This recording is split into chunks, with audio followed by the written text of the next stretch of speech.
আসসালামু আলাইকুম সবাইকে। আশা করি সবাই ভালো আছো, সুস্থ আছো এবং সুন্দর আছো। এই মাস সেকেন্ড পেপার আমাদের পরিবেশ রসায়নের সপ্তম লেকচারে তোমাদের সবাইকে স্বাগতম।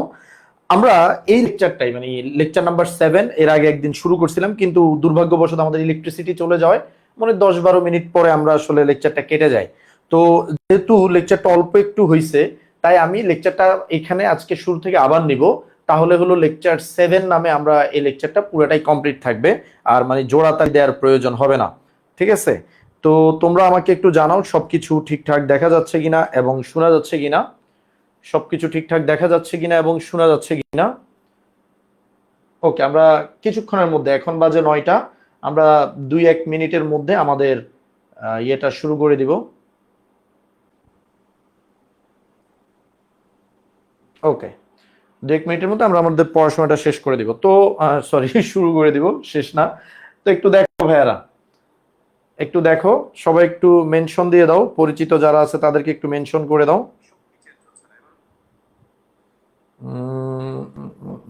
লাইভ লাইভটা কোথায়? আচ্ছা, লাইভটা কেন জানি সামনে যাচ্ছে না। কেমন আছেন স্যার? আলহামদুলিল্লাহ, আমি ভালো আছি।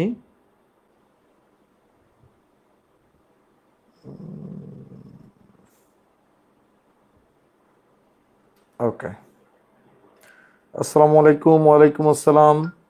ওয়ালাইকুম আসসালাম। সবকিছু ঠিকঠাক দেখা যাচ্ছে? আশা করি দেখা যাচ্ছে। আসো, আমরা এর আগ পর্যন্ত লেকচারে মানে লেকচার 6 পর্যন্ত কি কি পড়ছি আমরা সেটা একটু দেখি।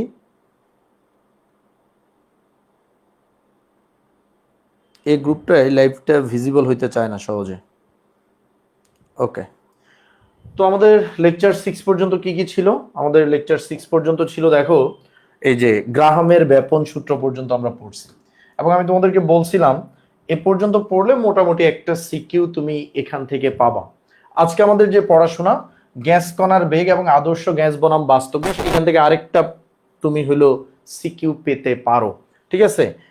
তো এই সর্বপ্রথম গ্যাস কণার বেগ নিয়ে যদি আমাকে কথা বলতে হয়, আমাদেরকে একটা জিনিস মনে রাখতে হবে। দুইটার জন্য মানে গ্যাস কণার বেগ এবং আদর্শ গ্যাস বাস্তব গ্যাস, দুইটার জন্যই আমাদেরকে যেটা করতে হবে সেটা হলো এই আদর্শ গ্যাসের গতি তত্ত্ব জিনিসটা পড়তে হবে। ঠিক আছে? গত ক্লাসে আমরা এটা শুরু করছিলাম, তবে এটা শেষ করতে করতে আমাদের আসলে আর ক্লাসটা শেষ করা হয়নি। তো আজকে আমি একদম শুরু থেকেই শুরু করতেছি। হ্যাঁ, এই যে আদর্শ গ্যাসের গতি তত্ত্ব বলতে আসলে কি বুঝায়? আদর্শ গ্যাসের গতি তত্ত্ব বলতে বোঝায় আসলে এই যে তুমি একটা পদার্থকে বলতেছো কঠিন, একটাকে বলতেছো তরল, একটাকে বলতেছো গ্যাস। এই যে গ্যাস কাদেরকে বলতেছো মনে রাখবা, তরল, কঠিন আর গ্যাস, এই তিনটার মধ্যে সবচেয়ে জটিল এবং সবচেয়ে কঠিন সংজ্ঞা করা কিন্তু আসলে গ্যাসকে। সবচেয়ে জটিল এবং সবচেয়ে টাফ সংজ্ঞা গ্যাসকে, যে গ্যাস আসলে কাকে বলে। কারণ দেখো, ওরে যেই পাত্রে নিবা ওই পাত্রের আকার ধারণ করতেছে, ওরে চাপ দিচ্ছ ও সংকুচিত হয়ে যাচ্ছে, মানে একটা কমপ্লেক্স জিনিসপাতি গ্যাসের মধ্যে থাকে। তো গ্যাস আসলে কি, গ্যাস কি কি প্রপার্টি শো করবে, এই জিনিসগুলো আসলে আমরা গ্যাসের, আদর্শ গ্যাসের গতি তত্ত্বের মধ্যে জানতে পারবো। তো দেখো, এই যে আদর্শ গ্যাসের গতি তত্ত্ব দিয়ে আমরা আজকের পড়াশোনা আমরা শুরু করব। কণার গতি তত্ত্ব বা আদর্শ গ্যাসের কণার গতি তত্ত্ব। এই কণার গতি তত্ত্ব আমাদেরকে কি বলবে? এই কণার গতি তত্ত্ব আমাদেরকে অ্যান্সার দিবে যে গ্যাস কি, ও আমাদেরকে অ্যান্সার দিবে যে গ্যাসের আয়তন বলতে আসলে কি বুঝায়, গ্যাসের আয়তন কি। এবং ব্যাপারটা মজার যে ভাই আমরা তো এতগুলো সূত্র পড়ে আসছি, গ্যাসের আয়তন ভি ধরে এই সেই, হ্যাঁ, তারপরে ভাইয়া আমরা তো পড়ছি যে গ্যাসের চাপ এটা সেটা, কিন্তু ভাইয়া আমরা ওগুলা সবকিছুই আমাদের যে সেন্স আছে, সিক্স সেন্স থেকে আমরা চিন্তা করে ওই জিনিসগুলো পড়ছি, যে আয়তন এটা, চাপ এটা, আমরা মানে ওইভাবে প্রাতিষ্ঠানিক সংজ্ঞায়ন বা লিখিত সংজ্ঞায়নে যায় নাই। এইগুলার লিখিত রূপ, এইগুলার ডকুমেন্টেশন, এই যে প্রপার্টিস গুলার সংজ্ঞাটা, এই প্রত্যেকটা সংজ্ঞা কণার গতিতত্ত্বের মধ্যে পাবা। গ্যাস কি, গ্যাসের আয়তন কি, গ্যাসের চাপ কি, এবং গ্যাসের যত প্রকারের প্রপার্টিজ আছে, এই প্রত্যেকটা জিনিস আসলে যেটার মধ্যে ব্যাখ্যা করা হবে, যেটার মধ্যে আলোচনা করা হবে, সেই জিনিসটাই হলো কণার গতিতত্ত্ব। সেটাই কি ভাইয়া? সেটাই হলো কণার গতিতত্ত্ব। এখন দেখো, কণার গতিতত্ত্বে কিন্তু কয়েকটা পয়েন্ট আছে, কয়েকটা স্বীকার্য আছে। কোনো বইতে স্বীকার্য 7টা, কোনো বইতে 9টা, কোনো বইতে 11টা। আসলে ঘুরাই ফিরাই সবাই ওই একই পয়েন্ট গুলাকেই এই দিক ওই দিক করে বলছে, ঠিক আছে। সো আমাদের এখানে যেই কয়টা আছে আমি হাজারি স্যারকে মেনলি ফলো করছি, আর বাদ বাকি জিনিসগুলো আমার মতো করে সহজ করে নিছি আর কি। হ্যাঁ, আমি কঠিন পড়াশোনা আসলে বিশ্বাসী না, তোমরা জানো। তো আমরা দেখি যে এখানে কি কি পয়েন্ট আছে। আমাদের সর্বপ্রথম যে পয়েন্ট আছে, সেটা হলো গ্যাসের কণার গঠন। মানে গ্যাস আসলে কিভাবে গঠিত, গ্যাস কাকে বলা হচ্ছে। দেখো এখানে সর্বপ্রথম যে ইম্পর্টেন্ট কথাটা বলা আছে যে গ্যাস অসংখ্য ক্ষুদ্র ক্ষুদ্র কণা দ্বারা গঠিত, অতি ক্ষুদ্র কণা দ্বারা গঠিত। এই কণাগুলোকে গ্যাসের অণু বলা হয় বা গ্যাস কণা বলা হয়। একই গ্যাসের অণুগুলো পরস্পর সদৃশ, কিন্তু ভিন্ন ভিন্ন গ্যাসের অণুগুলো ভিন্ন ভিন্ন ভরের ও আকারের হয়। নর্মাল কথা না, ধরো হিলিয়ামের যে কণাগুলা, যে অণুগুলা, এগুলা কি তোমার কার্বন ডাইঅক্সাইডের অণুর সাথে মিলবে, বা এগুলো কি নাইট্রোজেন অণুর সাথে মিলবে? অ্যান্সার হলো না, মিলবে না, এক একজন এক এক রকম হবে। আবার দেখো অণুগুলোর আয়তন, এই যে কণাগুলা দিয়ে গঠিত, আমাদেরকে প্রথমে তাহলে কি বলা হলো, সে যে এই পাত্রে যখন বলা হচ্ছে এই পাত্রের মধ্যে গ্যাস আছে, আমাদেরকে বলা হলো গ্যাস অসংখ্য ক্ষুদ্র ক্ষুদ্র কণা দ্বারা গঠিত। এই যে এগুলা হলো সেই কণা, ঠিক আছে, ক্ষুদ্র ক্ষুদ্র কণা দ্বারা গঠিত। তারপর এখন বলছে এই যে অণুগুলা বা এই যে কণাগুলা আছে, এগুলার আয়তন কি বলেছে, গ্যাসীয় অণুগুলোর নিজস্ব আয়তন গ্যাসাধারের মোট আয়তনের তুলনায় অতি নগণ্য। দেখো ইটস দ্য পয়েন্ট যে অতি নগণ্য, অতি নগণ্য বলতে বোঝানো হয় আসলে জিরো। অতি নগণ্য বলতে আসলে কি বোঝানো হয়, জিরো বোঝানো হয়। আমাকে বলা হয়েছে এই যে পাত্রটা, এই যে পিঙ্ক কালারের যে পাত্রটা, এটাকে আমরা বলি গ্যাস আধার বা গ্যাস পাত্র। এই যে পাত্রের আয়তন যদি তুমি সমান ধরো ভি লিটার, হ্যাঁ, যে 5 লিটার 10 লিটার কিছু একটা আয়তন, ওরা বলছে ওই আয়তনের তুলনায় এই আয়তনের তুলনায় যে ছোট ছোট যে কণাগুলা তুমি দেখতেছো, এই কণাগুলোর আয়তন কিচ্ছু না, এই কণাগুলোর আয়তন শূন্য। শূন্য মানে কিচ্ছু না, তুমি যে দেখতেছো, আমি যে তোমাকে এত বড় বড় করে কণা আঁকছি বুঝানোর জন্য আঁকছি, কিন্তু ওরা বলছে এই অসংখ্য যে কণা আছে, এই কণাগুলার আয়তন কি, এই কণার আয়তন সমান সমান হলো 0, টেন্ডস টু 0 লিটার। মানে আর কি বলার আছে, নগণ্য বলছে মানে শূন্য। অর্থাৎ গ্যাসের অণুগুলো মূলত বিন্দু ভর হিসেবে বিবেচিত। বিন্দু ভর মানে যার কোনো ভ্যালু নাই, কিন্তু তাদের একটা ম্যাস আছে, কোনো ভলিউম নাই, ওদের ভলিউম আসলে 0, এবং তাদেরকে বিন্দু ভর হিসেবে চিন্তা করা হয়েছে।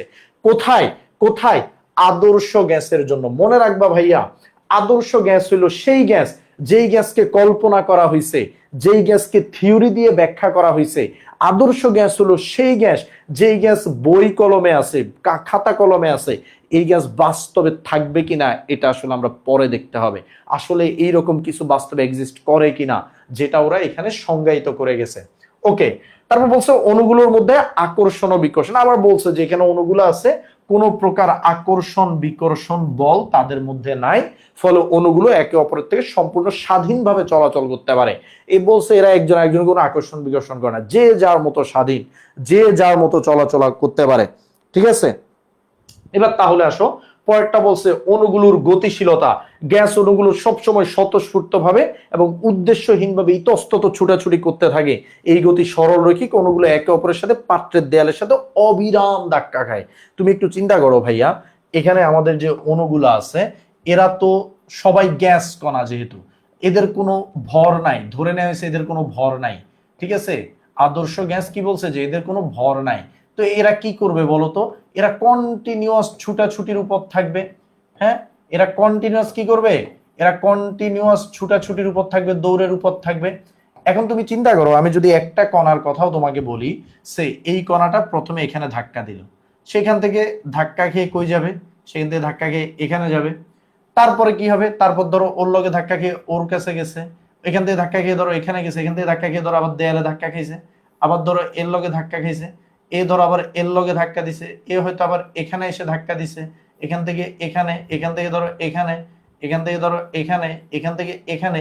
মানে এটা আমি মাত্র একটা কণার জাস্ট বললাম যে ও হয়তো এভাবে কন্টিনিউয়াস ধাক্কা খাচ্ছে, কিন্তু কথা হলো প্রত্যেকটা কণাই তো এভাবে ধাক্কা খাচ্ছে।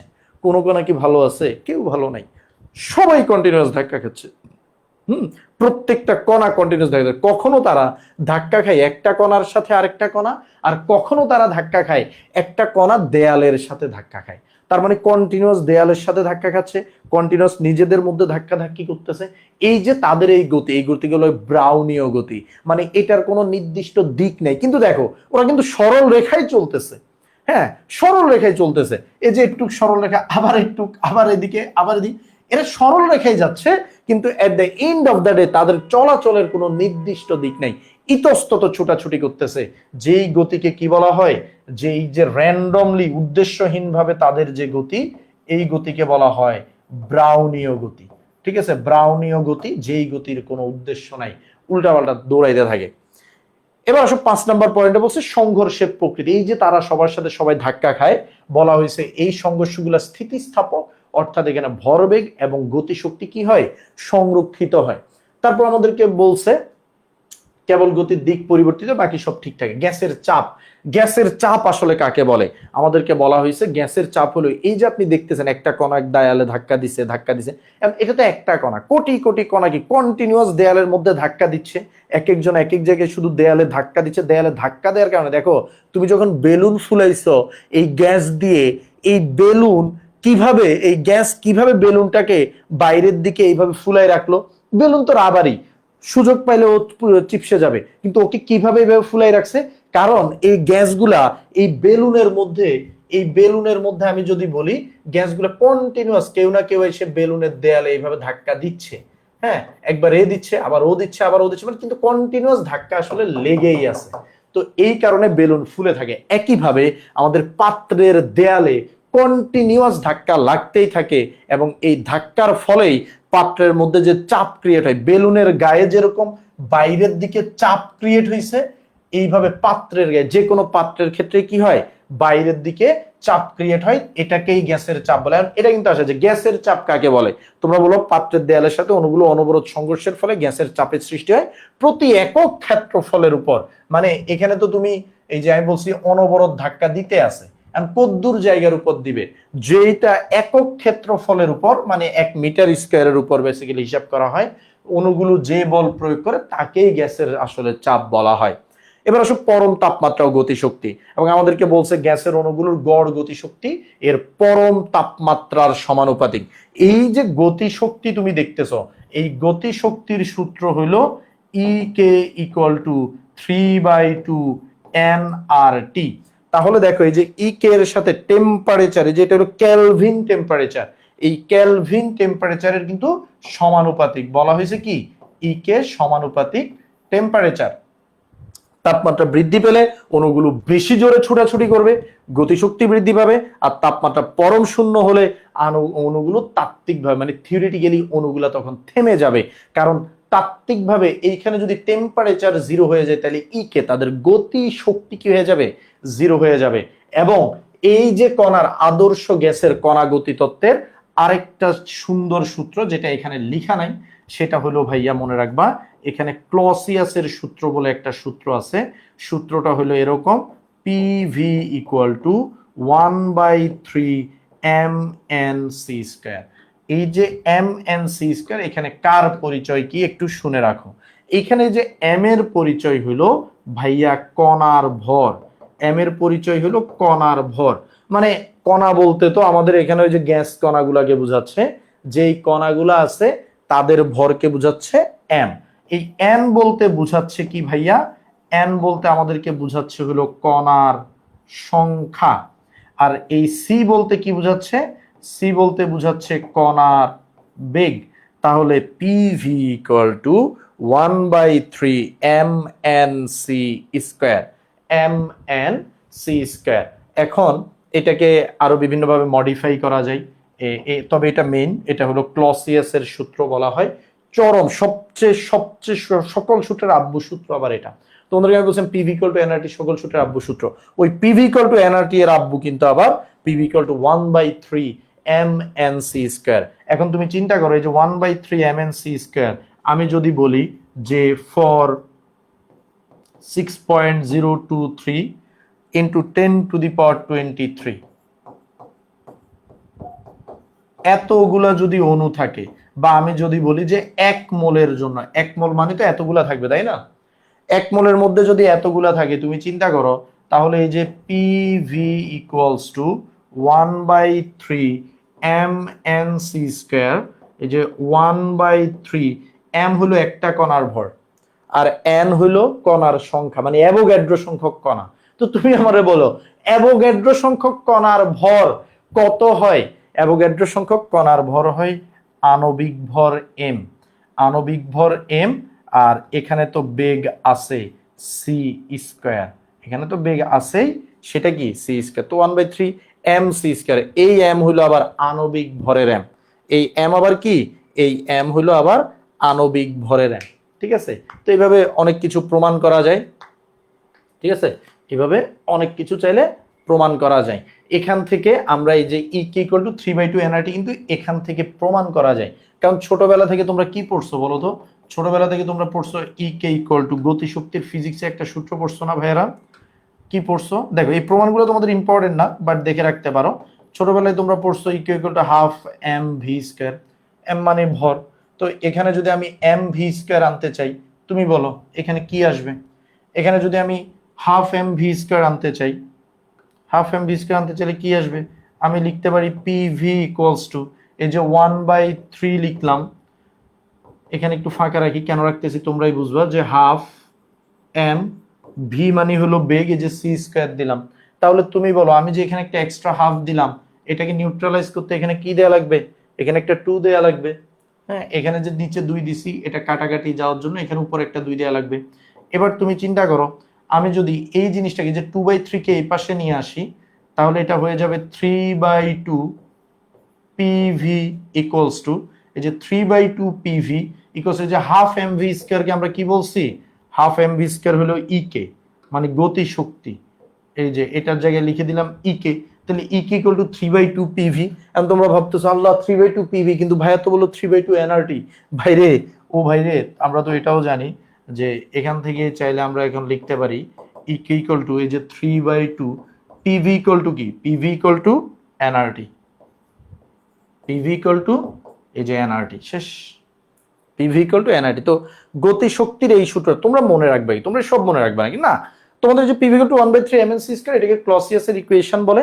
তোমরা এটা মুখস্থ না রাখলেও চলবে, এটা নিয়ে কোনো প্যারা নেই। তবে E= 3/2 nRT বা 3/2 পিভি, এই জায়গাটা তোমাদের মুখস্থ রাখা লাগবে, এটা দিয়ে আমাদের ম্যাথ আসবে। ঠিক আছে, এটা দিয়ে ম্যাথ আসবে। তবে এটার মধ্যে কিছু কাহিনীও আছে, সেটা আমি পরে বলে দিব। ঠিক আছে, তাহলে এই হলো আমাদের আদর্শ গ্যাসের কণার গতিতত্ত্ব, যেখানে আমাদেরকে বলা হয়েছে আদর্শ গ্যাস কি কি প্রপার্টি মানবে, হ্যাঁ, কি কি প্রপার্টি মানবে, এবং আদর্শ গ্যাস কি কি ধর্ম তার মধ্যে থাকবে, সে কি কি ধর্ম শো করবে, এই টোটাল জিনিসগুলো কণার গতিতত্ত্বের মধ্যে দেয়া আছে। এখন দেখো, কণার গতিতত্ত্বের মধ্যে আমরা ক্লসিয়াসের ইকুয়েশনও পাইছি, এটাও পাইছি। এখন এই গতিতত্ত্বটা তুমি না মাথার এক সাইডে রেখে দাও। কেন আমি এটা তোমাকে পড়াইছি? আমি তোমাকে এটা পড়াইছি হলো অনেক কিছু দেখানোর জন্য, যে কণার বেগ, তারপরে যে কণার গতিশক্তি অলরেডি আমরা পেয়ে গেছি, বেগ ও গতিশক্তির ম্যাথ আমি তোমাদেরকে আজকে করাবো। এই যে কণার বেগ আমরা অলরেডি একটা রাশি পেয়ে গেছি, যে 1/3 mnc², সি হলো কণার বেগ। এই বেগ নিয়ে আমি আলোচনা করব, এটা গতিশক্তি নিয়ে আমি আলোচনা করব, এটা এই বেগ আর গতিশক্তি শেষ হলে আজকে আমি তবে মানে এটা হয়তো আজকে নাও করা হবে, যে আদর্শ গ্যাস বনাম বাস্তব গ্যাস, এইটা নিয়ে আলোচনা আজকে মনে হবে না, কারণ এটা অনেক বড় টপিক, এটা নিয়ে আমার ডেডিকেটেড একটা লেকচার লাগবে। তো আদর্শ গ্যাস বনাম বাস্তব গ্যাস আমি তোমাদেরকে পড়াবো। তবে মনে রাখবা, এই আদর্শ গ্যাস এবং বাস্তব গ্যাসও পড়তে আমাদের কণার গতিতত্ত্ব পুরাটা আবার লাগবে। তখন পুরাটা না, পুরাটার মধ্যে 2টা পয়েন্ট লাগবে। কোন 2টা পয়েন্ট আমি তোমাকে বলে দিচ্ছি। কোন 2টা পয়েন্ট ভাইয়া? এই এতগুলা পয়েন্টের মধ্যে তোমরা 2টা পয়েন্টকে কখনোই ভুলবা না। ঠিক আছে, নিজেকে ভুলে যাবা, কিন্তু এই 2টা পয়েন্টকে কখনো ভুলবা না। কোন 2টা পয়েন্ট? একটা হলো যে গ্যাস অণুগুলোর আয়তন, এটাকে ভুলা যাবে না, কারণ এই পয়েন্টের মধ্যে কাহিনী আছে। তারপর অণুগুলোর মধ্যে আকর্ষণ বিকর্ষণ, এই 2টা পয়েন্টকে সব জায়গায় পরে লিখে রাখা হয়, কারণ এই 2টার মধ্যে প্রচুর কাহিনী আছে। তো তোমরা কি করবে? এই 2টা পয়েন্টকে মনের এক জায়গায় রেখে দাও, আর মনে রাখো যে আচ্ছা গ্যাস বলতে গ্যাস এই প্রপার্টি দেখাবে, কিন্তু আসলে এরকম গ্যাস পৃথিবীতে এক্সিস্ট করে কিনা এটা আমরা নেক্সট ক্লাসে গিয়ে জানতে পারবো ইনশাল্লাহ। তো তার আগে আসো আমরা যেহেতু অলরেডি গতিশক্তির একটা জিনিস জেনে গেছি, তো গতিশক্তি নিয়ে আমরা ম্যাথ করব। সেই ম্যাথগুলা করার আগে আমরা আরেকটা টপিক নিয়ে একটু কথা বলবো। সেই টপিকটা কি? সেই টপিকটা হলো কণার বেগ। কণার বেগ এটাকে আমরা সি দ্বারা প্রকাশ করি নরমালি। তবে ভাইয়া এই যে কণার বেগ পরিমাপ করতে হলে আমাদেরকে 3 ধরনের বেগের পরিমাপ করতে হয়। 3 ধরনের বেগ কি কি? একটা বেগকে বলা হয় সিআরএমএস। আরএমএস এর বাংলা হলো, মানে ফুল ফর্ম হলো রুট মিনস স্কয়ার। এটার মানে কি? এটার বাংলা হলো বর্গমূল, গড়, বর্গবেগ। পৃথিবীতে যে কয়টা জিনিসের সংজ্ঞা সবচেয়ে বড় ভেজালের হাস্যকর, তার মধ্যে বর্গমূল, গড়, বর্গবেগের সংজ্ঞাটা সবচেয়ে জোস। এটা সংজ্ঞা বললে দেখবা যে কিছুই বুঝো না, ঠিক আছে, মজা বাবা। তারপরে সিআরএমএস এক ধরনের বেগ, আরেক ধরনের বেগকে বলা হয় সি বার। সি বার, আচ্ছা এটাকে তো বর্গমূল, গড়, বর্গবেগ বলে। এটাকে বলা হয় গড় বেগ। সি বারকে কি নামে ডাকা হয়? গড় বেগ নামে ডাকা হয়। এবং আচ্ছা এখানে খুব হিজিবিজি হয়ে যাচ্ছে, আমি জিনিসগুলোকে আরেকটু এক্সপান্ড করে আঁকি। হ্যাঁ, বলছি বেগ মাপতে কি, একটা হলো সি আরএমএস, একটা হলো সি বার যেটা হলো গড় বেগ, এবং আরেকটাকে বলা হয় আলফা। আলফা মানে কি? আলফা দ্বারা বোঝানো হয় সম্ভাব্যতম বেগ। আচ্ছা কথা হলো ভাই এতগুলা বেগ লাগছে কেন? মানে কণার বেগই তো মাপবেন আপনি, দেখি একবার আরএমএস মাপেন, একবার গড় বেগ মাপেন, একবার। আচ্ছা শুনো, এই যে এতগুলা কণা, কোটি কোটি কোটি কোটি কণা প্রতিনিয়ত কারো না কারোর সাথে সে ধাক্কা খাচ্ছেই, প্রতিনিয়ত ধাক্কা খাচ্ছে কোটি কোটি কণা। কোটি কোটি ভুল হবে আসলে। এক মোলের মধ্যেই তো তোমরা জানো যে অ্যাভোগাড্রো সংখ্যক কণা থাকে 6.023 10⁻23। এতগুলা কণা যদি এক মোলের মধ্যেই থাকে, যেটা আসলে সারা পৃথিবীর মানুষ সারা জীবন মিলে বৈশও যদি গুনতে থাকে গুনে শেষ করতে পারবে না। তাহলে এতগুলা কণা যখন দৌড়াদৌড়ি করতেছে, অসংখ্যবার একজনের লগে একজন ধাক্কা খাচ্ছে, তখন কথা হইলো তাহলে কি এটা কি পসিবল যে ওদের বেগটা তুমি এত সহজে মাপবা? ওদের বেগ আসলে এত সহজে মাপা যায় না। এত সহজে যেহেতু ওদের বেগ মাপা যায় না, এই কারণে 3টা পদ্ধতি আসলে এখন পর্যন্ত ডেভেলপ হয়েছে।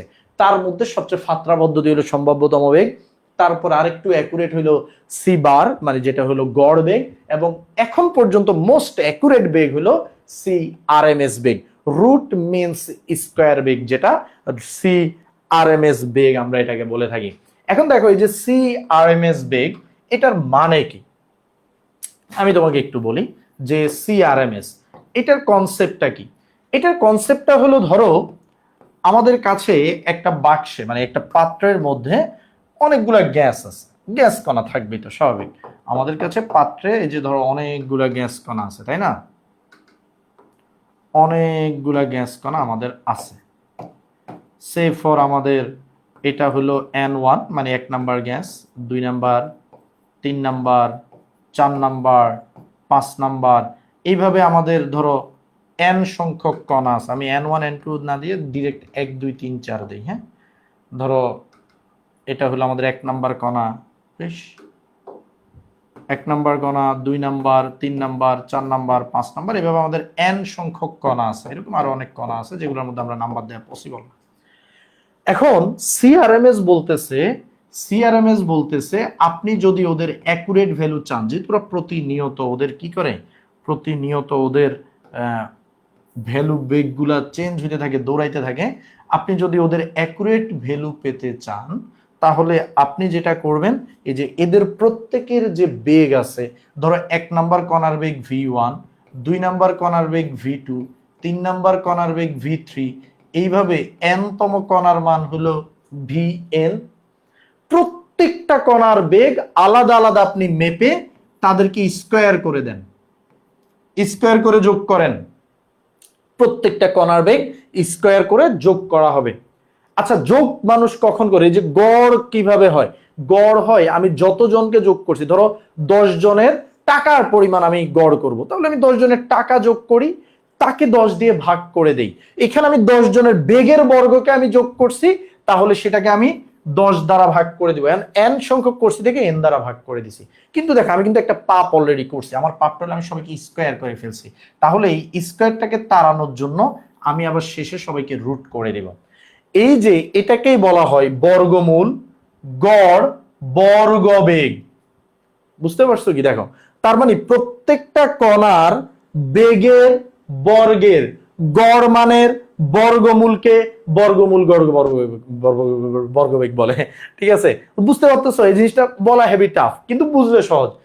আবার বলি, প্রত্যেকটি কণার বেগের বর্গের গড় মানের বর্গমূলকে বর্গমূল গড় বর্গবেগ বলে। হ্যাঁ, মনে হচ্ছে কি বলতেছে, তাই না? দেখো প্রত্যেকটা কণার বেগের বর্গের গড় মানের বর্গমূলকে বর্গমূল গড় বর্গবেগ বলে।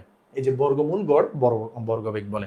তো এখন দেখো এটা হলো থিওরিটিক্যালি বলা হয়েছে যে এইভাবে আপনি সিআরএমএস পরিমাপ করবেন, কিন্তু সিআরএমএস এইভাবে তো আসলে পরিমাপ করাটা থিওরিটিক্যালি পসিবল, বাস্তবে পসিবল না। বাস্তবে হলো সিআরএমএস এর জন্য একটা সূত্র থাকে, সিআরএমএস ইকুয়াল টু √3RT/m।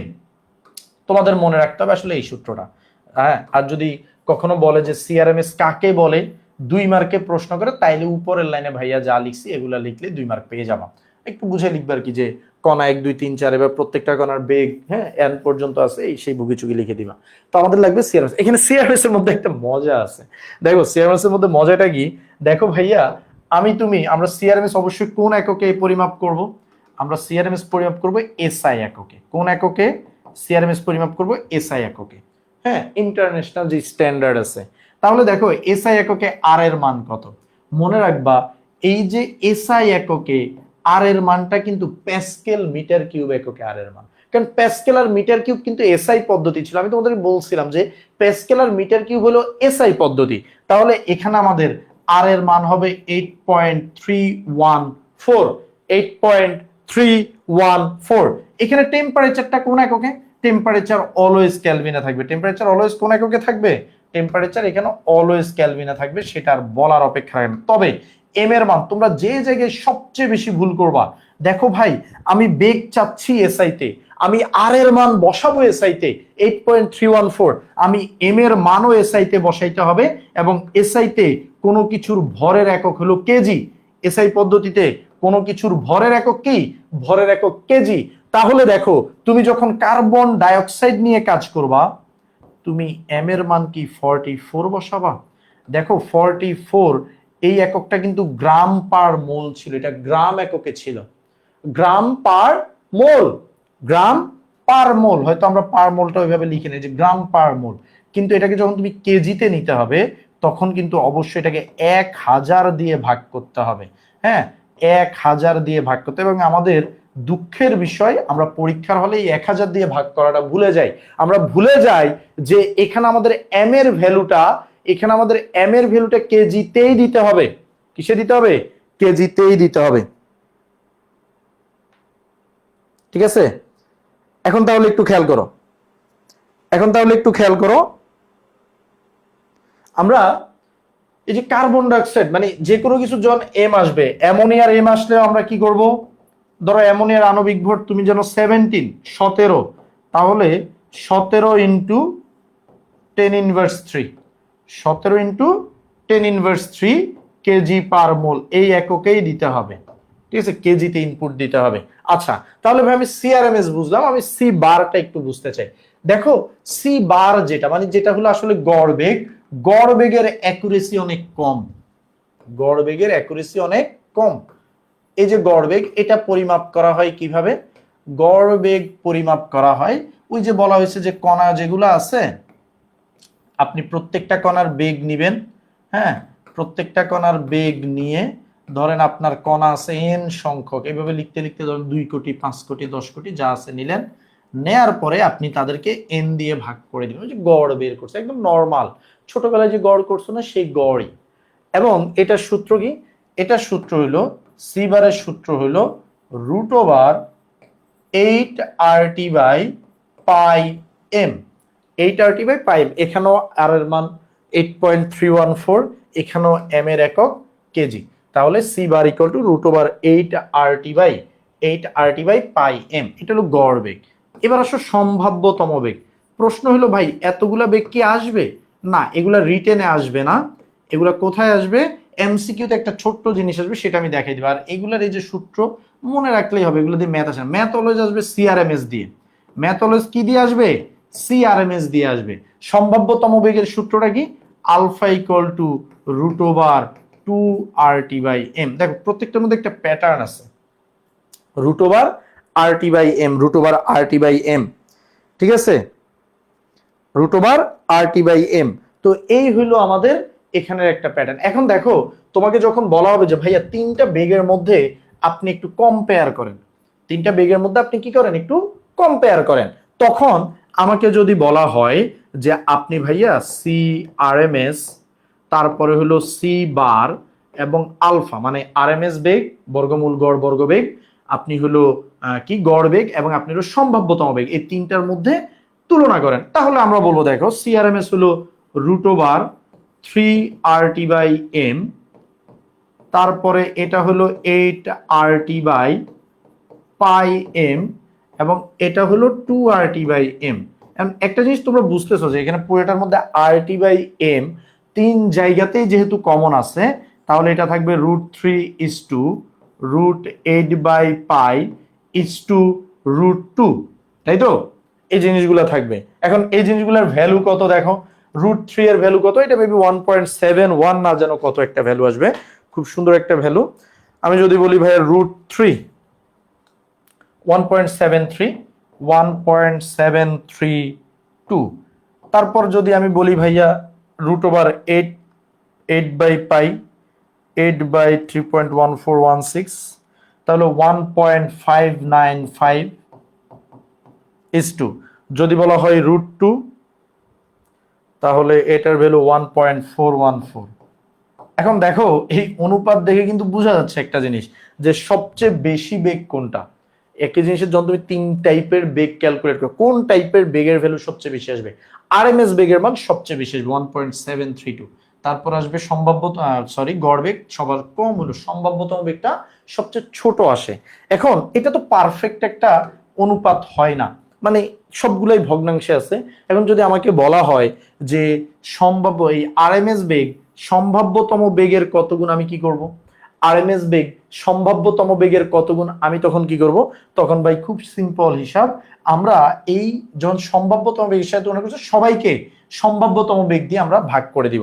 যেমন এই যে 1.32, হ্যাঁ, এই যে 1.732 আছে না, আমরা এটাকে ভাগ করে দিব কত দিয়ে? 1.44, মানে √2 দ্বারা ভাগ করে দিব। তাহলে এটা কিন্তু আসবে 1.2247, 1.224। তারপরে দেখো ওইটা আসবে কত, এটা এখানে আমার কত আছে? 1.595 ডিভাইডেড বাই √2, মানে 1.414। আমি সবাইকে 1.127, এটা মনে উল্টা পাল্টা তুলছি, 595 1.127, এটার চাইতে বড় হওয়ার কথা না। 1.732 ডিভাইডেড বাই √2, 1.224, আর এটা হলো 1. আচ্ছা আমি 95 তুলে ফেলছি, 595 হবে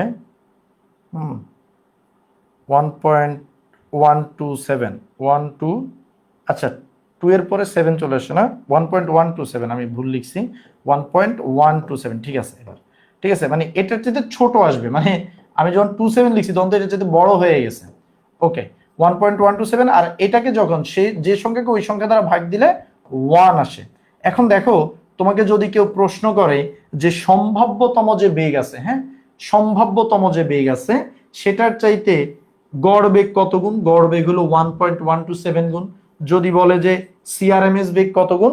1.224 গুণ, 1.224 গুণ। সো একটা বের করতে পারলে বাকিগুলো চাইলে বের করে ফেলা যায় এই অনুপাতের মাধ্যমে।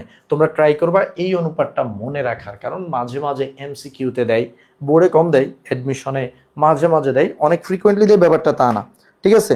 এখন খেয়াল করো ভাইয়া, আমরা যদি বলি যে আমাদের এখানে, তাহলে আমরা মোটামুটি তিনটার একটা কি পাইছি?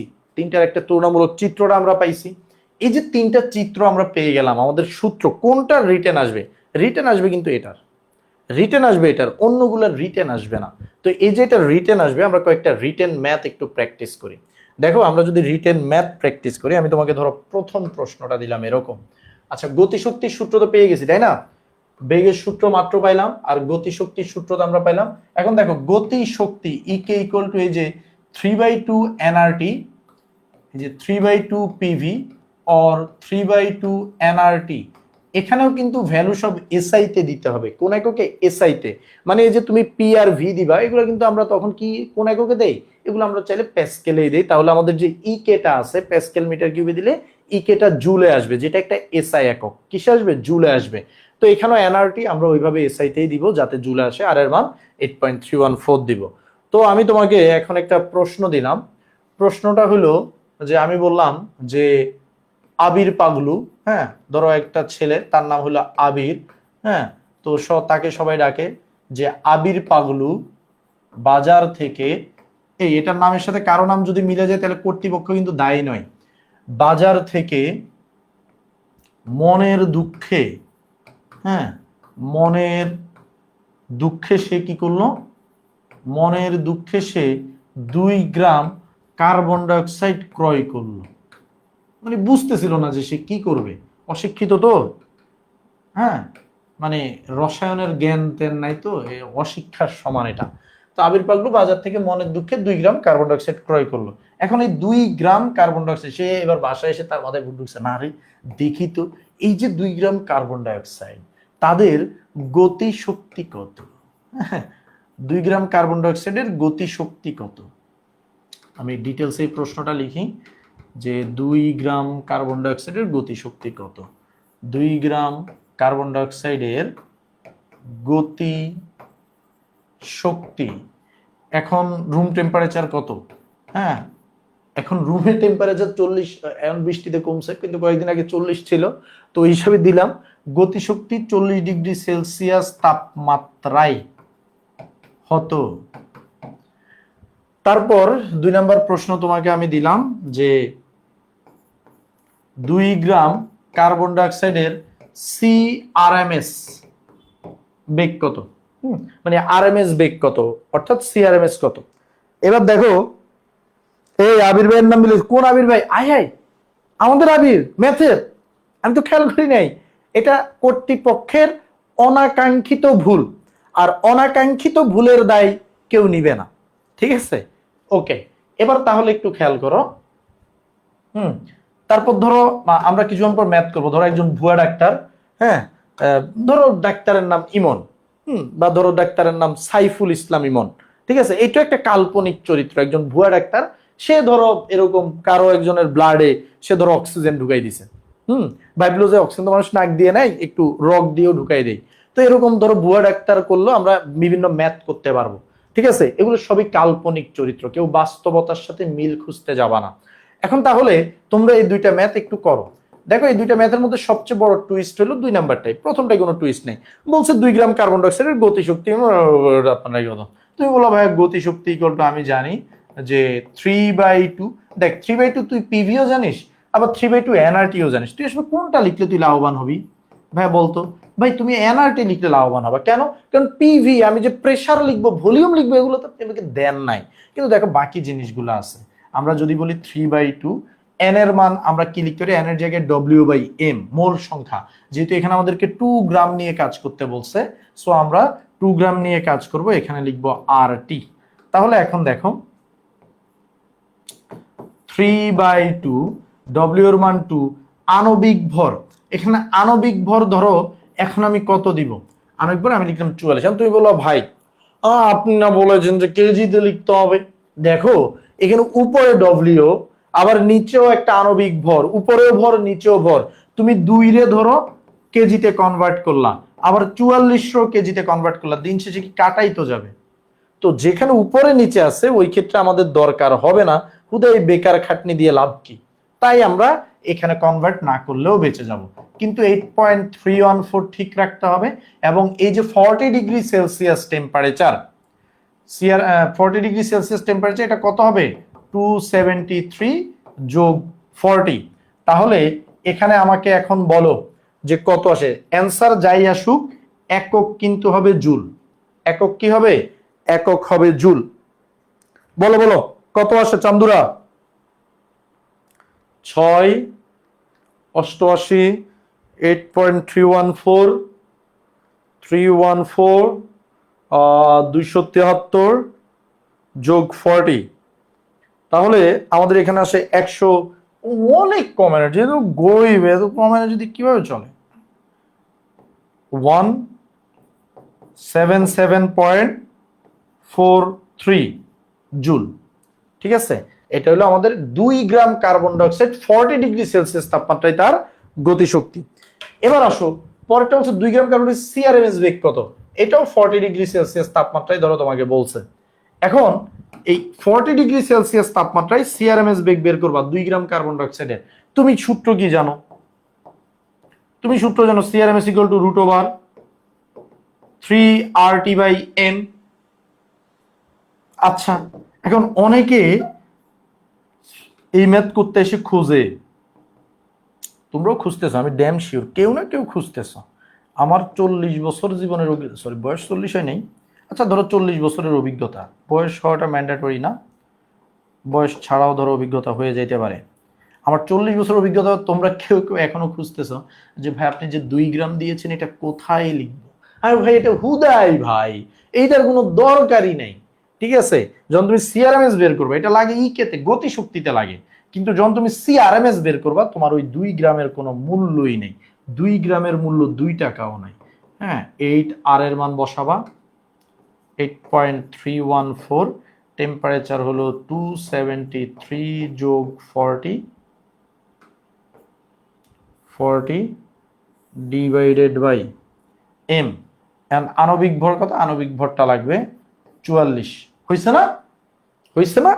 ছাগলের দল যেভাবে বলছো হয়েছে, যা বলেছো হয়েছে ভাইয়া, তারা একটা ছাগল। দেখ 44 ইন্টু 10⁻³ ওয়াই 10⁻³? কারণ ভাইয়া এখানে সবকিছু এসআই তে কনভার্ট করতে হবে। একক কি হবে? সিআরএমএস। আরএমএস একটা বেগ, বেগের এসআই একক হলো মিটার পার সেকেন্ড। বেগের এসআই একক কি? Metre per second. এখন আমাকে বলো যে এই জিনিসটা তোমরা বুঝতে পারছো কিনা? এই জিনিসটা তোমরা বুঝতে পারছো কিনা? এই জিনিস না বুঝলে আমি গলায় দড়ি দিয়ে মরে যাব। ভুয়া কথা বলছি, মরবো না, তাও বললাম আর কি। এখন বলো এ জিনিস ফারা যাবে কিনা? একটা ছাগলকে যদি ম্যাটটা করাইতাম আশা করি ছাগলটাও পারত। তোমরা পারবা না? তোমরা ছাগলের চেয়ে একটু হইলেও ভালো আছো, এতদিনে ভালো হইছো, পারবা না?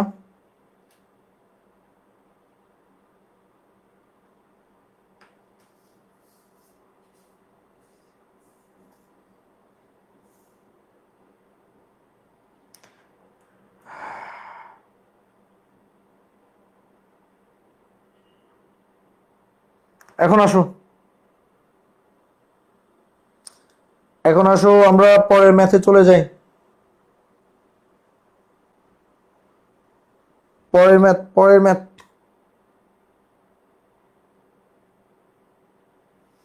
পরের ম্যাথটা একটা সহজ ম্যাথ দেই, তারপর আমরা একটা কঠিন ম্যাথ করলে এই টপিকের ইয়ে শেষ। ম্যাথটা আমি হাজারি স্যারের বই থেকে নিচ্ছি। ম্যাথটা ধরো এরকম,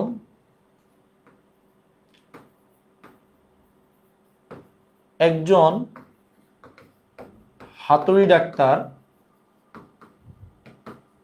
একজন হাতুড়ি ডাক্তার কি করলো? ধরো ডাক্তারটার নাম হলো ইমন।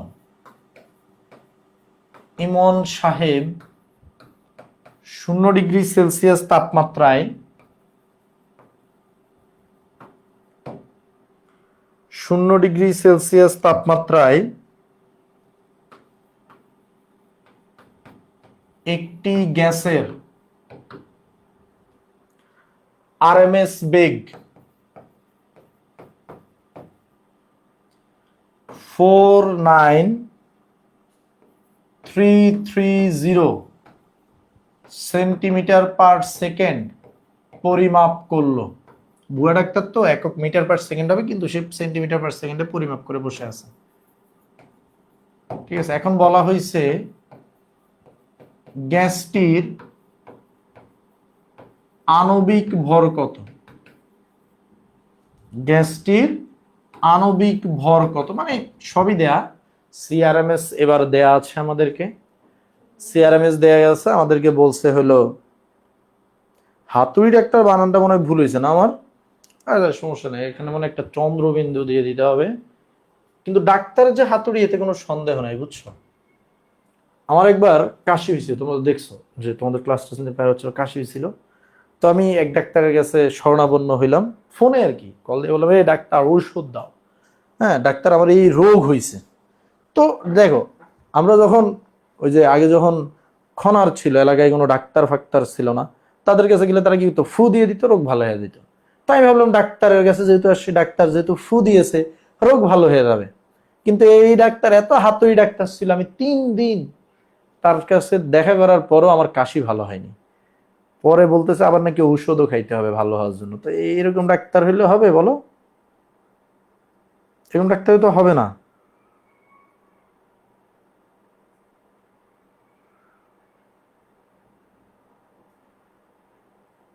ওকে,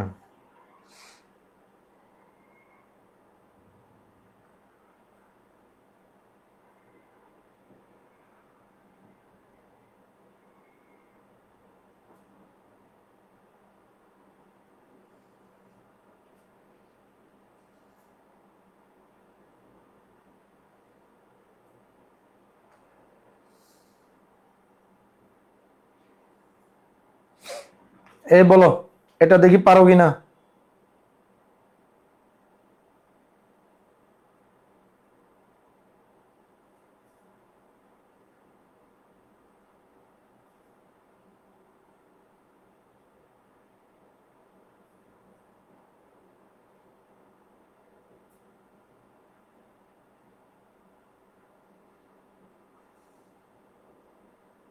এখন বলো ম্যাথটা করো।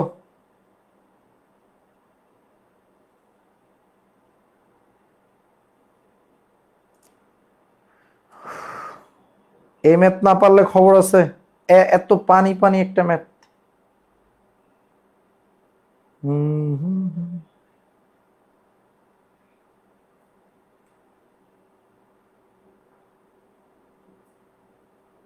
421.22 নাফিও, এটা কোনটার অ্যান্সার? আণবিক ভর, আণবিক ভর তো এত হওয়ার কথা না, মেবি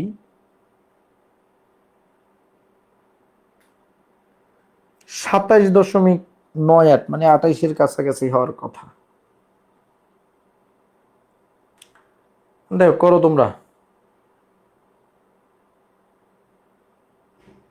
দেখো ইজি। হ্যাঁ, আমাদের এখানে যেটা করতে হবে যে ভাই 0°C তাপমাত্রা, টেম্পারেচার আমি জানি, টেম্পারেচার ইকুয়াল টু 273। একটি গ্যাসের আরএমএস বেগ, মানে আমাকে সিআরএমএস দিয়ে দিছে, কিন্তু সিআরএমএস একটা প্রবলেম আছে, সেন্টিমিটার পার সেকেন্ড দিছে। মিটার পার সেকেন্ডে নিতে হলে কি করতে হবে, 100 দিয়ে ভাগ করতে হবে, তার মানে 493.3 মিটার পার সেকেন্ড। গ্যাসটির আণবিক ভর কত, তার মানে আমাকে এম বের করতে বলছে। ভাই তাই আছে কি আর, আমরা জানি সিআরএমএস ইকুয়াল টু √3RT/m। এখন আমি যদি এম কে মুক্ত করতে চাই, স্কয়ার করা লাগবে সবকিছু, এ পাশেও স্কয়ার করে দাও। এই যে সিআরএমএস যেটা আছে, CRMS square equal to 3RT/m। তাহলে এম ইকুয়াল টু কি হবে, 3RT/CRMS স্কয়ার। এখন তাইলে দেখো, 3 এর মান বসাইলা, আর এর মান বসাইলা, টেম্পারেচার বসাইলা, সিআরএমএস এই যে 493.3 স্কয়ার। একক কি হবে, একক হবে কেজি পার মোল, যেহেতু এসআই একক।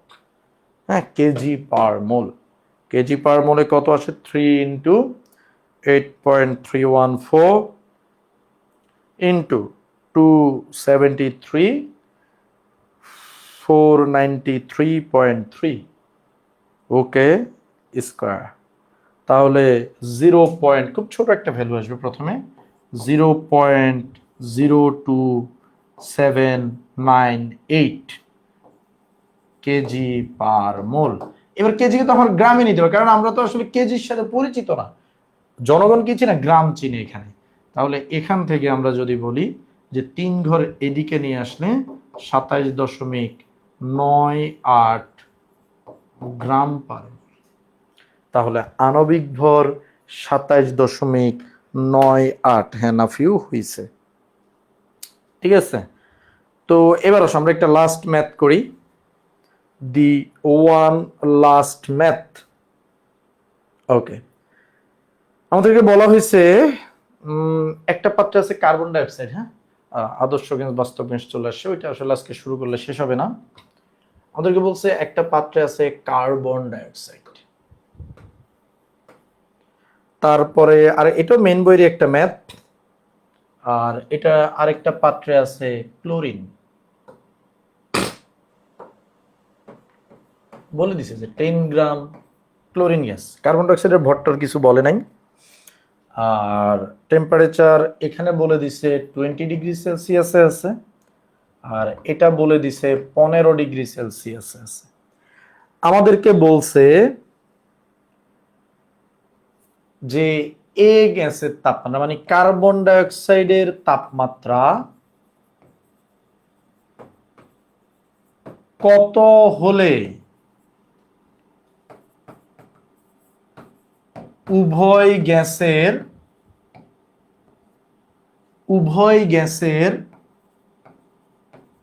আরএমএস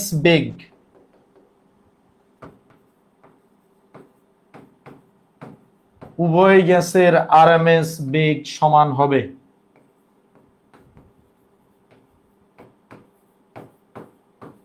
কত হলে আরএমএস বেগ সমান হবে? এখন বলো,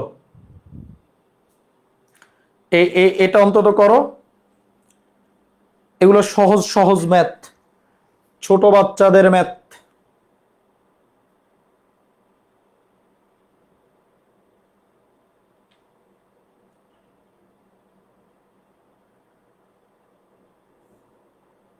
তুমি প্রথমে ক্লোরিনেটটা বের করে ফেলবা, বুঝছো?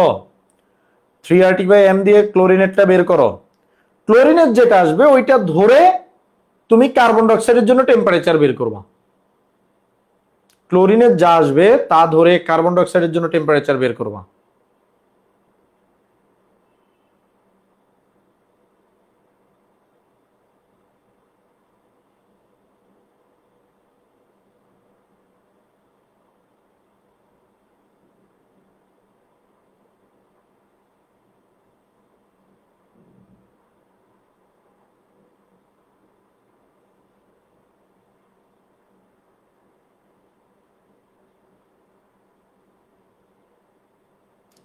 দেখি ট্রাই করো।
এই কেউ করছো?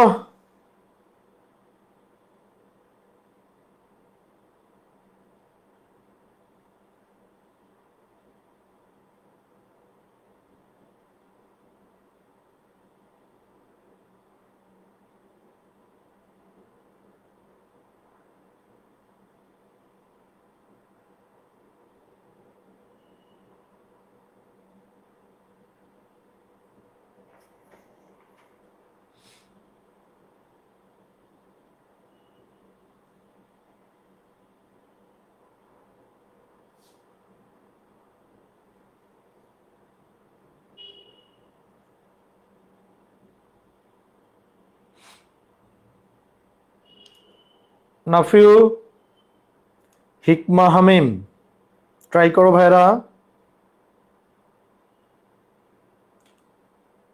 এই গ্রুপে মনে হয় অনেকজন নতুন আছে যাদেরকে ফার্স্ট ইয়ারে আমি ওইভাবে দেখি না। আমি যখন ফার্স্ট ইয়ার ক্লাস নিচ্ছি এদেরকে মনে হয় পাই নাই ওইভাবে। অনেক ভালো ভালো পোলাপান আছে। দেখো প্রথমে আমরা যেটা করব, যেহেতু সিআরএমএস বেগ সমান হবে, তুমি দেখতেই পাচ্ছ যেহেতু ক্লোরিনের টেম্পারেচারটা দেয়া আছে 20, তাহলে আমরা প্রথমে বলবো যে ক্লোরিনের জন্য, হ্যাঁ, যে ক্লোরিনের জন্য কি হবে।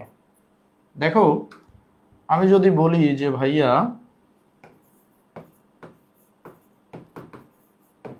ক্লোরিনের জন্য C RMS equal to root over, আমি সূত্রের মধ্যে ডিরেক্ট ভ্যালু বসাই দিচ্ছি, তোমরা একটু ভেঙে ভেঙে করলে সারা খুশি হবে। আর টি টেম্পারেচার, ক্লোরিনের যেহেতু 20 আছে, 20-র সাথে 273 দিয়ে দিলাম, 3RT বাই এম, আণবিক ভর 71, এটা দিয়ে ভাগ করে দিলাম। অবশ্যই একক দিবা মিটার পার সেকেন্ড। এখন দেখো তাহলে আমাদের এখানে রুট ওভার 3, 8.314, 3RT 293 আসবে, যোগফল 293, 71 ইন্টু 10 ইনভার্স 3, তাহলে আমাদের আসলো 320.82, 320.827, ওকে, 7 মিটার পার সেকেন্ড। এখন বলছে উভয় গ্যাসের সিআরএমএস সে সমান করতে চাই। সো নাও এখন আমরা কি বলতে পারি যে কার্বন ডাইঅক্সাইডের জন্য, কার্বন ডাইঅক্সাইডের জন্য আমাদের তাহলে সিআরএমএস এর ভ্যালুটা কত হবে? 320.827, CRMS equal to root over 3RT, 3 R এর মান 8.314, টেম্পারেচার বের করব 3RT by M, carbon dioxide M 44 into 10 inverse 3, and you know আমরা দুই পাশে স্কয়ার করব, স্কয়ার করে বাকি ভ্যালুগুলো এখানে আনবো, আমরা এখান থেকে টি এর ভ্যালুটা বের করে ফেলতে পারবো। তো টি এর ভ্যালু যদি আমরা বের করি তাহলে আমরা এমন একটা টেম্পারেচার পাবো যেখানে আমরা আরএমএস বেগ এবং সমান পাবো, মানে দুইটা গ্যাসেরই আরএমএস বেগ সমান পাবো। তাহলে মজার না? কত আসছে? 272 পয়েন্ট, এই ভুল হয়েছে মনে, আবার ডিলিট করে দিছে। আচ্ছা এটার অ্যান্সারটা কত আসবে আমি বলে দেই, যেহেতু মেন বইয়ের ম্যাথ। এটা T2 আসবে মেবি 181.57 কেলভিন, মানে এই টেম্পারেচারটা আসবে, এটার কাছাকাছি ভ্যালু আসবে, হয়তো ক্যালকুলেশন 1-2 ডিজিট এদিক ওদিক হতে পারে, ঠিক আছে। আর এটা তো ক্যালভিনে আছে। আর যদি আমরা বলি সুতরাং তাপমাত্রা এখন যদি 273, এই যে এটা থেকে 273কে বাদ দেই, এটা থেকে 273, এটা কিন্তু অনেক মাইনাসের একটা টেম্পারেচার আসবে, বুঝতে পারছো? 57 মাইনাস 273, তাহলে মনে হয় -91 না কত যেন দেখছিলাম, হ্যাঁ, -91.43 ডিগ্রি সেলসিয়াস। সুন্দর না ভাইয়া? তাই কিনা বলো? তাই 91, ওয়াও তোমরা তো করেই ফেলছো, হালকা ভুল করছো, হ্যাঁ সমস্যা নেই, 43 বা 42 ডিগ্রি সেলসিয়াস। এই বলো, মজা না? আমি দেখি, আমি একটু বইটাকে গো থ্রু করি যে ইউনিক কোনো ম্যাথ আছে কিনা যেটা ইম্পর্টেন্ট কিন্তু হয়তো তোমরা পারবা না। কখনো 16 গ্রাম অক্সিজেন দিয়ে ম্যাথ আসছে, বলছে গতিশক্তিগত, কখনো 1 গ্রাম কার্বন ডাইঅক্সাইড দিয়ে বলছে গতিশক্তিগত। আচ্ছা একটা ম্যাথ করাই, এটা করাইলে আজকে ছুটি। ম্যাথটা হলো এই যে একটি কার্বন ডাইঅক্সাইডের গতিশক্তি কত, একটি বলছে কিন্তু, হ্যাঁ, একটি কার্বন ডাইঅক্সাইডের গতিশক্তি কত, এটা একটু বড় দেখি। একটি কার্বন ডাইঅক্সাইডের গতিশক্তি কত? ও হো হো হো হো হো হো।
দেখো এই ম্যাথটা, এটা কেন দিছি, এটা করে আজকের ম্যাথ শেষ। এটা খুব মজার একটা আনন্দদায়ক একটা ম্যাথ।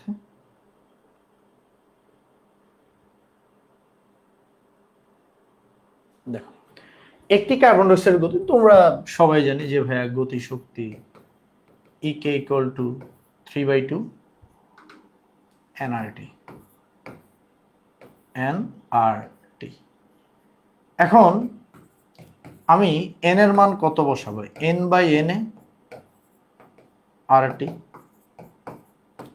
আমার এখানে কয়টা অণু, একটা অণু। এন এ কত 6.023 10⁻23।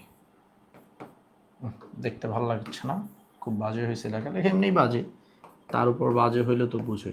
3/2 এন এর মান 1, 6.023 10⁻23 8.314।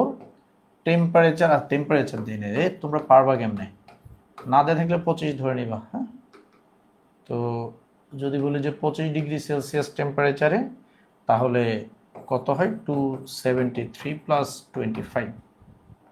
এখন তাহলে দেখো অ্যান্সারটা তোমার অ্যাজ ইউজুয়াল চলে আসবে। তবে আমি যেটা দেখাতে যাচ্ছি এখানে যদি তুমি একটু খেয়াল করো, তুমি একটা ইউনিক কিছু একটা দেখতে পাবো। ইউনিক না, আমরা এটাকে ইউনিক বানাই নিব। সেটা হলো at the end of the day, তুমি কি খেয়াল করছো, আমি কিন্তু 8.314 কে 6.023 × 10⁻23 দ্বারা গুণ করছি। মনে রাখবে এটাকে বলা হয় বোলজম্যান ধ্রুবক। এটাই কি বলা হয়, বোলজম্যান ধ্রুবক। বোলজম্যান ধ্রুবককে প্রকাশ করা হয় কে দ্বারা, কে ইকুয়াল টু হলো R by N A. N মানে এন, এ মানে হলো অ্যাভোগাড্রোর ধ্রুবকটা 6.023 10⁻23। বোলজম্যান ধ্রুবক বলতেছে আপনার যে আদর্শ গ্যাস ধ্রুবকটা আছে, আদর্শ যে গ্যাস ধ্রুবকটা আছে আর বা মোলার গ্যাস ধ্রুবক, ওই মোলার গ্যাস ধ্রুবক 1 মোলের জন্য না করে আপনি একটা অণুর জন্য যদি করেন, মানে এন এ দ্বারা যদি তাকে ভাগ করে দেন, অ্যাভোগাড্রো নাম্বার দিয়ে ভাগ করলে কি হবে, একটা অণুর জন্য সব ক্যালকুলেট হয়ে যাবে। এন এ দ্বারা ভাগ করে দিলে যা থাকবে সেটাকেই বলা হয় বোলজম্যান ধ্রুবক। চাইলে কেউ কে এর ভ্যালুটা মুখস্থ করতে পারো, কিন্তু আমি নিজেই কোনোদিন জীবনে মুখস্থ করি নাই, যেহেতু আমার মুখস্থ থাকে না। তো বোলজম্যান ধ্রুবক কি, বোলজম্যান ধ্রুবক হলো আর বাই এন এ কে বোলজম্যান ধ্রুবক বলে। চাইলে ভ্যালু মুখস্থ করতে পারো, কিন্তু মুখস্থ লাগে না, হাতে ক্যালকুলেটর থাকলে এমনিই বের করা যায়। ঠিক আছে, তো এই ম্যাথটা দেওয়ার কারণ আসলে এখানে অনেকে ম্যাথটা এইভাবে করে, যখনই একটি কণার গতিশক্তি বলে দেওয়া হয় তখন তারা লিখে ই কে ইকুয়াল টু 3/2। 3/2, এই যে দেখো এখানে এন এর মান যখন 1 তখন কি আর বাই এন এ আসে, এই যে আর বাই এন এ হয়, এটাকেই তারা লিখে দেয় বোলজম্যান ধ্রুবক কে আর ইনটু টি ইনটু কেটি। ঠিক আছে, কারণ এই যে এন এর মান যখন 1 তখন এই যে আর বাই এন এ হয়, তাহলে E K equal to 3/2 K T. K is here the Boltzmann ধ্রুবক। ঠিক আছে, তাহলে বুঝতে পেরেছি, বুঝতে পেরেছি, বলো। আমরা তাহলে এখানে শেষ করতে যাচ্ছি। সবাই ভালো থাকবে, সুস্থ থাকবে, আল্লাহ হাফেজ। দেখা হবে আমাদের পরের ক্লাসে। পরের ক্লাসটা থেকে একটা সিক্রেট টপিক থাকবে, সেটা হলো আদর্শ গ্যাস বনাম বাস্তব গ্যাস। আদর্শ গ্যাস বনাম বাস্তব গ্যাস। টিল নাও সবাই সুস্থ থাকো, সুন্দর থাকো, আনন্দে থাকো। আল্লাহ হাফেজ।